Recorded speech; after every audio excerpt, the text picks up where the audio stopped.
आमर ये चित्र देखा आम बर्तमान अच्छु कटक जोब्रा निकट आनिकट निकट में आम सहित अच्छा ए कार्यक्रम को आयोजन करुवा समस्त प्रिय बाया बाबा आम पचारि बुझा कौन रही महानदी में गंगा स्नान। आज्ञा आपन को डुमान टीवी को स्वागत।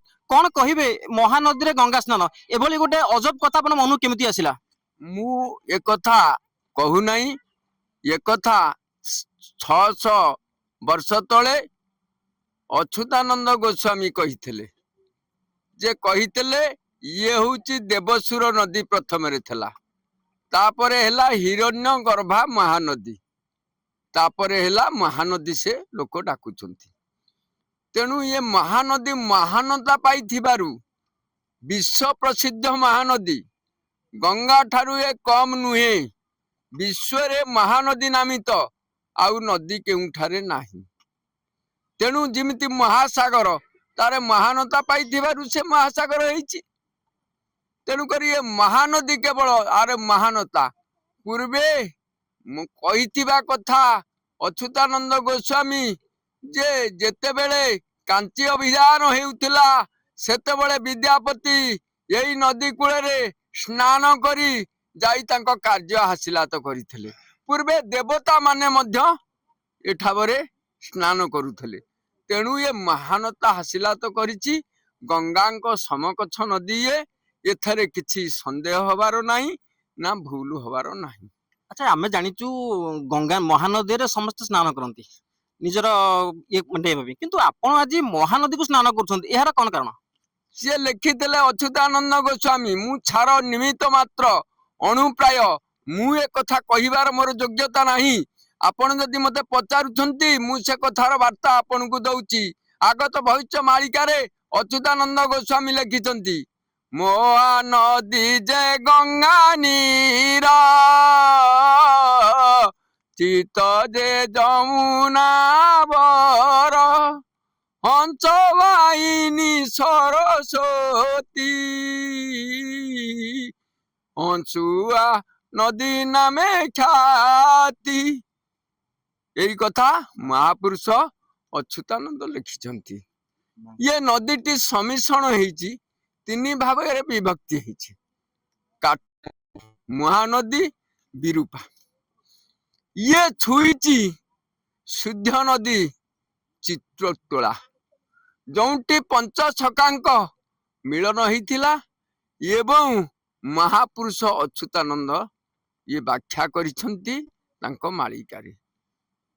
आपण सुनुथिले ये जो महास्नान गंगा नदी जो महानदी जो महास्नान से विषय विशद भाव आलोचना करते तेज आम सहित अच्छा नना अच्छा जी यार रीतिनीति सहकार पूजा करुले महानदी जी समस्त मंत्रपाठ करके शोधन करुले से नना को प्रतिक्रिया नवा। नना कौन कहे महानदी रे गंगा स्नान ए विषय कौन कहे? महानदी होचंती बाबा जहाँ कहले वास्तव रे होचंती विश्व प्रसिद्ध। कारण ये जगत रे नदी होचंती एकमात्र जे कि समस्त चीन रे गोटे नदी प्रवाहित होती आम पाठ पढ़ी हयांग नदी चीन दुख बोली कहती कहीं ना से गतिपथ बदल दिए प्रति वर्ष किंतु जहाँपाई कि लोक मैंने बहुत धन जीवन नष्ट हुए किंतु ए नदी ओडिशा रे प्रवाहित होई ये ओडिशार धन जीवन प्राण को समृद्ध करिछि। तेणु समस्त सुख दुखे भागी जदि ओडिशा आज समृद्धशाली हो पारिछि धन जीवन फसल समस्ते उत्पन्न करी आज खाई पी आनंद रे रहिछंती ये नदीर बहुत भाव भूमिका रही। तेणु आम नदी को तेणु आज पवित्र दिन में आम पूजा करवा वास्तवता रही। तेणु समस्त को अनुरोध करी ये नदी माने यहीपरि सब बेले झरु थांतु ए माटी एवं समस्त प्राण को रक्षा करूँ। ओडिशा अधिक अधिक समृद्धिशाली हो विश्व रे नाम करू समस्त को अनुरोध करी हरि बोल हुलहुली देवे हरि बोल हरि बोल। आपण शुणुले जमीती गोटे माँ तार पिला पेट कथा बुझे ता पिला कथा बुझे ठीक से भली ए महानदी मध्य ओडिशा सारा जेते अछंती बसवास कर समस्त कथा महानदी बुझुची से ए महानदी पूज्यार योग्य मार मध्य योग्य। तेबे आम सहित अछंती कर्ता जे कि आज शुभ कार्य कर्ता होइचंती। आज्ञा कौन कहिबे केते दूर खुशी अछंती मार सेवा करिकी? मार सेवा करी मु आज मो जीवन सबु किछि पाया कथा पाई जाइछि। मु आज जदि जगार पहुंची मोर प्रिय गुरुदेव बाय बाबा नीति आदर्श अनुप्राणित हो आज ये जगह पहुंची पारिछि। ବାୟାଙ୍କର ସୁନ୍ଦର ଭାବେ କହୁଥିଲେ ଗୁରୁଙ୍କ ପ୍ରେରଣାରେ ସିଏ ଆଜି ଏ ଜାଗାରେ ପହଞ୍ଚିଛନ୍ତି ଏବଂ ମାର ସେବା କରିବା ସୁଯୋଗ ପାଇଛନ୍ତି। ତେବେ ଆମ ସହିତ ଅଛନ୍ତି କେନ୍ଦ୍ରାପଡ଼ାରୁ ଆସିଥିବା ଜଣେ ସାଧୁ ଯିଏକି ଆଜିର ନରହରି ପ୍ରଭୁ ମହାରାଜ ଯିଏକି ଆଜିର ଏ ଗଙ୍ଗା ନଦୀ ମହାସ୍ନାନରେ ଉପଯୁକ୍ତ ଭାବେ ସମସ୍ତ ବିଧିବିଧାନକୁ ଖୁବ ସୁନ୍ଦର ପାଖରୁ ପରଖୁଥିଲେ। ଆଜ୍ଞା କଣ କହିବେ ମହାନଦୀର ଏ ଗଙ୍ଗା ସ୍ନାନ ହଉଛି, କଣ କହିବେ ସ୍ନାନ ବିଷୟରେ? ମହାନଦୀ ହେଉଛନ୍ତି ଆମ ଓଡ଼ିଶାର ଗଙ୍ଗା। ଏହା କେବଳ ଆମ ଭାଷାରେ ନୁହେଁ, ଶାସ୍ତ୍ରରେ ଅନେକ ଶାସ୍ତ୍ରରେ ପ୍ରମାଣ ଦିଆଯାଇଛି। ବ୍ୟାସଦେବ କହୁଛନ୍ତି ସ୍କନ୍ଦ ପୁରାଣରେ ଯେ କି ହେ ବ୍ୟାସଦେବ କହୁଛନ୍ତି ଯେ କି ଓଡ଼ିଶାରେ ଯେଉଁ ମହାନଦୀ ଅଛନ୍ତି ଏ ମହାନଦୀ ହେଉଛନ୍ତି ସାକ୍ଷାତ ଗଙ୍ଗା ସ୍ୱରୂପିଣୀ।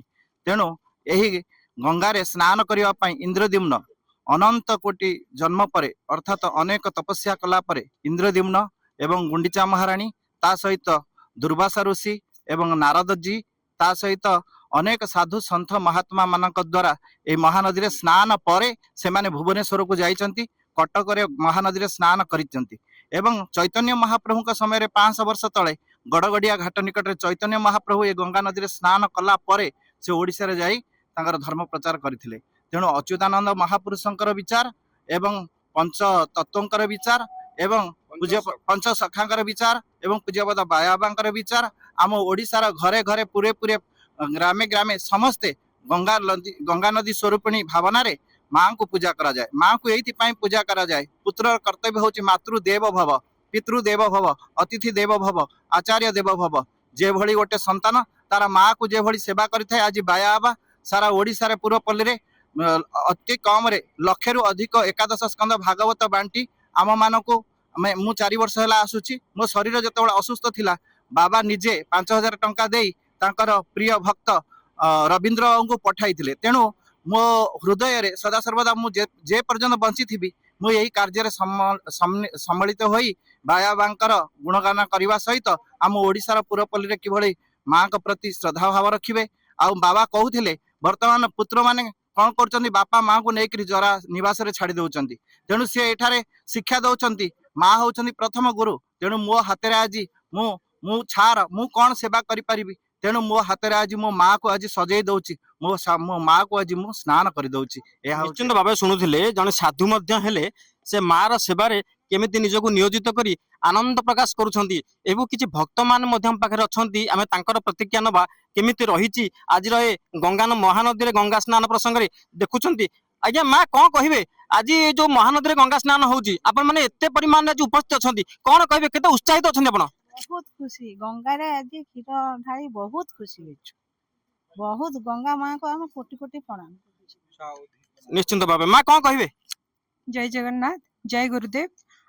ଏତିକି କହିବି ଯେ ଆମେ ବାବାଙ୍କ ଆଶ୍ରିତ, ଆଉ ବାବାଙ୍କ ଘରରେ ଆମେ ନିଜକୁ ସମ୍ମିଳିତ କରିଥିବାରୁ ନିଜକୁ ଧନ୍ୟ ମନେ କରୁଛୁ। ଆଉ ବାବାଙ୍କର ଆମ ମନରେ ପବିତ୍ର ଭାବ ସୃଷ୍ଟି କରିଛି, ଆଉ ପବିତ୍ର ଚିନ୍ତାଧାରାର ପ୍ରଚାର ଅନୁସାର ବାବାଙ୍କର ଇଚ୍ଛା, ଆଉ ଆମେ ମାନେ ତାଙ୍କ ପଥକୁ ଅନୁସରଣ କରୁଛୁ। ଜୟ ଜଗନ୍ନାଥ। ନିଶ୍ଚିନ୍ତ ରୂପେ ପବିତ୍ର ଚିନ୍ତାଧାରାର ପ୍ରଚାର ଓ ପ୍ରସାର ମଧ୍ୟ ହଉଛି। ମା ମାନେ କହୁଥିଲେ ସୁନ୍ଦର ଭାବରେ ଆଜି ମହାନଦୀରେ ଗଙ୍ଗା ସ୍ନାନ କରାଯାଉଛି, କ୍ଷୀର ଢଳା ଯାଉଛି ଏବଂ ନନାଙ୍କର ପବିତ୍ର ମନ୍ତ୍ର ଧ୍ୱନିରେ ଆଜି ଅଞ୍ଚଳ ପୁଲକିତ ହୋଇ ଉଠୁଛି ଏବଂ ସମସ୍ତ ଭକ୍ତ ମାନଙ୍କ ମଧ୍ୟରେ ସେଇଭଳି ଆବେଗ ଏବଂ ଉଚ୍ଛ୍ୱାସ ରହିଛି। ମହାନଦୀ ଗଙ୍ଗା ଏ ଯୋଉ ମହାନଦୀରେ ଗଙ୍ଗା ସ୍ନାନକୁ ଭକ୍ତମାନେ ଅତି ପାଖରୁ ଦେଖୁଛନ୍ତି ଏବଂ ଭାବ ବିହ୍ୱଳ ମଧ୍ୟ ହୋଇ ପଡୁଛନ୍ତି। ତେବେ ପ୍ରତିବର୍ଷ ପରି ଚଳିତ ବର୍ଷ ମଧ୍ୟ ସର୍ବପ୍ରିୟ ବାୟା ବାବାଙ୍କ ଦ୍ୱାରା ଏଠି ମହାନଦୀରେ ଗଙ୍ଗା ସ୍ନାନ କରାଯାଉଛି ଏବଂ ଅନେକ ମାତ୍ରାରେ ଯଦି ଆମେ କହିବା 500ରୁ 700 ଭଳି ଭକ୍ତ ଏ ଉତ୍ସବ ନିଜକୁ ନିୟୋଜିତ କରିଛନ୍ତି ଏବଂ ଏ ମହାନଦୀର ଏ ଉଜ୍ଜ୍ୱଳତମ ଯାତ୍ରା ଯୋଉଟାକି ସ୍ନାନ ଯାତ୍ରା ଏକୁ ଦେଖୁଛନ୍ତି। କଟକରୁ ମାୟାଧର ରଥଙ୍କ ରିପୋର୍ଟ, ଡୁମାନ୍ ଟିଭି।